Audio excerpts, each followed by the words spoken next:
नमस्ते। आज के इस दिलचस्प विश्लेषण में बहुत बहुत स्वागत है। आज हम पर्सनल फाइनेंस के एक ऐसे विषय पर गहराई से चर्चा करने वाले हैं जो हम सब की जिंदगी से सीधा जुड़ा है।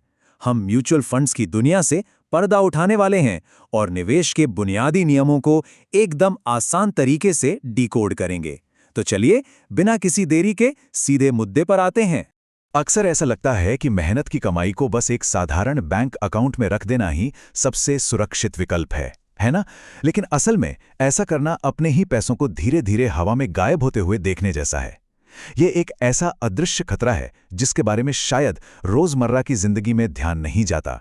लेकिन सच मानिए, ये हमारी बचत को अंदर ही अंदर खोखला कर रहा है। और इसीलिए इस पूरी चर्चा को हमने 5 बहुत ही आसान हिस्सों में बांटा है। पहला, संपत्ति का खामोश हत्यारा। दूसरा, रिस्क और रिटर्न का संतुलन। तीसरा, म्यूचुअल फंड्स क्या हैं। चौथा, इक्विटी, डेब्ट और हाइब्रिड। और अंत में 5वां, हमारा अंतिम निष्कर्ष। तो चलिए शुरुआत करते हैं हमारे पहले भाग से, संपत्ति का खामोश हत्यारा। ये एक ऐसा सवाल है जिस पर हम सबको गंभीरता से विचार करना चाहिए। आखिर समय के साथ हमारे पैसों की कीमत कम क्यों हो जाती है? जो सैलरी बस बैंक में आराम से पड़ी है, वो पूरी तरह से सुरक्षित क्यों नहीं है? ऐसा क्या है जो लगातार हमारी बचत की वैल्यू को गिरा रहा है? इसका बहुत ही सीधा सा जवाब है महंगाई, यानी इन्फ्लेशन। आसान शब्दों में कहें तो महंगाई एक ऐसा खामोश चोर है जो हर साल दबे पांव आता है और हमारे बिना निवेश किए गए कैश की वैल्यू चुरा ले जाता है। जैसे जैसे रोजमर्रा के सामान की कीमतें बढ़ती हैं, हमारे उसी पैसे से सामान खरीदने की ताकत, जिसे क्रय शक्ति कहते हैं, वो लगातार घटती जाती है। और ध्यान देने वाली बात यह है कि ये कोई मामूली प्रतिशत नहीं है। ऐतिहासिक आंकड़ों को देखें तो महंगाई की औसत दर 4 से 5% के आसपास रही है। तो इसका मतलब क्या हुआ? मतलब ये कि अगर एक आम सेविंग्स अकाउंट सिर्फ 4% का ब्याज दे रहा है, तो असल में कोई मुनाफा नहीं हो रहा है। ये 4-5% की महंगाई उस छोटे से रिटर्न को पूरी तरह से निगल जाती है। अब आते हैं हमारे दूसरे भाग पर, रिस्क और रिटर्न का संतुलन। अब देखिए, इस खामोश चोर से बचने का एक ही तरीका है, और वो है निवेश। लेकिन किसी भी निवेश के 3 सबसे अहम स्तंभ होते हैं जिन्हें निवेश की त्रिकड़ी कहा जा सकता है। पहला है रिटर्न, यानी मुनाफे का प्रतिशत क्या होगा। दूसरा है रिस्क, जिसका सीधा मतलब है कि नुकसान होने की कितनी गुंजाइश है। और तीसरा है समय, यानी पैसा कितने लंबे समय के लिए लगाया जा रहा है। कोई भी समझदार वित्तीय कदम उठाने से पहले इन तीनों को बारीकी से तौलना बहुत जरूरी होता है। अगर हम निवेश के 2 बिल्कुल अलग अलग छोरों को देखें तो तस्वीर एकदम साफ हो जाती है। एक तरफ है सेविंग्स अकाउंट, जहां रिस्क न के बराबर है, लेकिन रिटर्न भी इतना कम है कि वो मुश्किल से महंगाई का सामना कर पाता है। वहीं दूसरी तरफ है शेयर बाजार।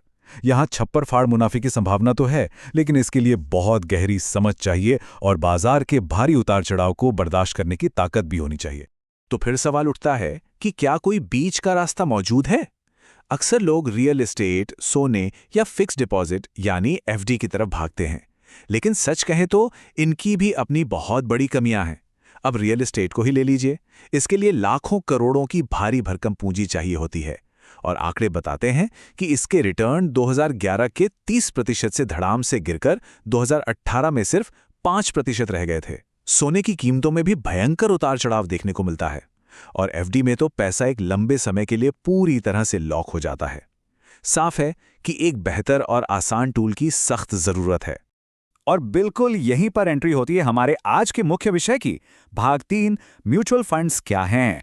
इसे समझने से पहले निवेश की दुनिया का एक सुनहरा नियम हमेशा याद रखना चाहिए। कभी भी अपना सारा पैसा सिर्फ एक ही जगह पर निवेश ना करें। अगर बाजार अचानक से क्रैश होता है तो यही इकलौता नियम है जो किसी बड़े वित्तीय हादसे से बचाता है। और फाइनेंस की भाषा में इसी को डाइवर्सिफिकेशन कहते हैं। तो आखिर ये म्यूचुअल फंड काम कैसे करता है? इसका ढांचा बहुत ही सरल है। बहुत सारे छोटे बड़े निवेशक अपना पैसा एक जगह पूल करते हैं, यानी मिलाते हैं। फिर एचडीएफसी या आईसीआईसीआई जैसी कोई एसेट मैनेजमेंट कंपनी, जिसे संक्षेप में एएमसी कहते हैं, इस पैसे को अपने पास जमा करती है। इन एएमसीज को एक बहुत ही कुशल कप्तान की तरह देखा जा सकता है। इन कंपनियों में बैठे विशेषज्ञ इस जमा किए गए भारी फंड को अलग अलग जगह बहुत ही सोच समझकर निवेश करते हैं। अपनी इस जबरदस्त विशेषज्ञता के लिए वे महज 1 से 2% की एक छोटी सी फीस लेते हैं और बदले में मिलता है एक एकदम प्रोफेशनल तरीके से मैनेज किया हुआ डाइवर्सिफाइड पोर्टफोलियो। चलिए अब आगे बढ़ते हैं भाग 4 की ओर, इक्विटी, डेट और हाइब्रिड। अब वो एसेट मैनेजमेंट कंपनी जमा किए गए पैसे के साथ मुख्य रूप से 3 अलग-अलग रास्ते चुन सकती है। पहला रास्ता है इक्विटी फंड्स का, जहां पैसा सीधे शेयर बाजार में लगाया जाता है और इसमें रिस्क का स्तर अधिक होता है। दूसरा रास्ता है डेब्ट फंड्स का, जहां पैसा बॉन्ड्स जैसी सुरक्षित जगहों पर लगता है और रिस्क काफी कम होता है। और तीसरा रास्ता है हाइब्रिड फंड्स का, जो कि नाम से ही जाहिर है इन दोनों का एक बहुत ही बेहतरीन और संतुलित मिश्रण है। अगर हम इक्विटी फंड्स के अंदर झांक कर देखें तो सबसे ज्यादा रिस्क और सबसे शानदार रिटर्न यहीं पर देखने को मिलते हैं। इसमें भी कई श्रेणियां हैं, जैसे लार्ज कैप फंड्स जो बड़ी और स्थापित कंपनियों में पैसा लगाते हैं। ये थोड़े सुरक्षित होते हैं, लेकिन इनकी रफ्तार थोड़ी धीमी होती है। फिर आते हैं स्मॉल कैप फंड्स जो छोटी कंपनियों में निवेश करते हैं। ये ज्यादा रिस्की होते हैं, लेकिन इनकी ग्रोथ रॉकेट की तरह तेज हो सकती है। इसके अलावा कुछ सेक्टर विशिष्ट फंड भी होते हैं जो ट्रांसपोर्ट या आईटी जैसे खास सेक्टर में पैसा लगाते हैं। और हाँ, इंडेक्स फंड्स भी होते हैं जो सीधे सेंसेक्स या निफ्टी के मूड को ट्रैक करते हैं। चलिए अब डेब्ट फंड्स पर नजर डालते हैं। इसमें एक फिक्स्ड मैच्योरिटी प्लान होता है जो काम करने के तरीके में काफी हद तक एक आम एफडी जैसा ही होता है। इसमें शुरुआती निवेश के बाद पैसा एक तय अवधि के लिए लॉक हो जाता है और फिर मैच्योरिटी पर निकाला जा सकता है। डेब्ट फंड्स अक्सर सरकार या बड़ी कंपनियों को पैसा उधार देते हैं, इसलिए इन्हें काफी सुरक्षित माना जाता है। और दिलचस्प बात यह है कि इनमें लिक्विड फंड्स नाम की भी एक चीज होती है। अब यहां लिक्विड का मतलब किसी पीने वाली चीज से नहीं है।